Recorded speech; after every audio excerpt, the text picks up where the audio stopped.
بسم اللہ الرحمن الرحیم۔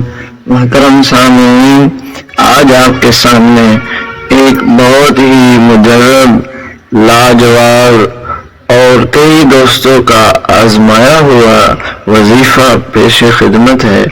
یہ وظیفہ کہیں اور سے نہیں بلکہ اللہ کی پاک کلام قرآن مجید سے لیا گیا ہے۔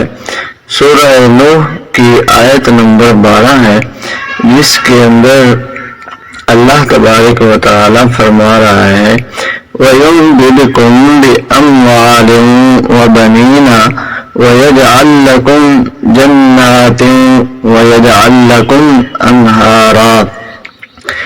اس آیت کے اندر اگر اس کے ترجمے پر غور کیا جائے تو یہ واضح ہو جاتا ہے کہ اس آیت کریمہ کے اندر اللہ تبارک و تعالی فرما رہا ہے وَيُمْدِدْكُمْ بِأَمْوَالٍ وَبَنِينَ، اور وہ مال اور بیٹوں سے تمہاری مدد کرے گا۔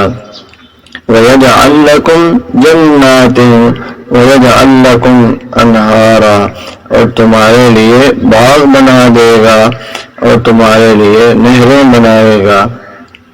تو اس وظیفہ کو کرنے سے جتنے لوگ بے اولاد ہیں، اگر وہ اس وظیفہ کو اپنا لیں تو اللہ تبارک و تعالی ان کو ضرور اولاد کی نعمت عطا فرمائے گا۔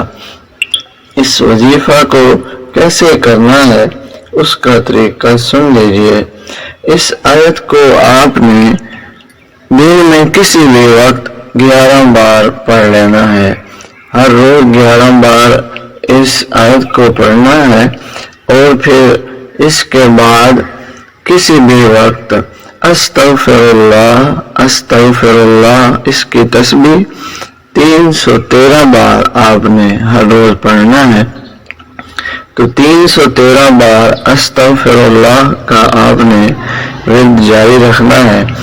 انشاءاللہ العزیز اللہ تبارک و تعالی اس کلام کی برکت سے آپ کو اولاد کی نعمت سے نوازے گا۔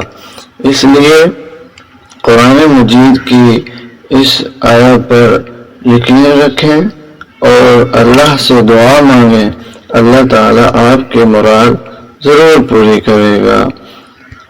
السلام علیکم ورحمۃ اللہ وبرکاتہ۔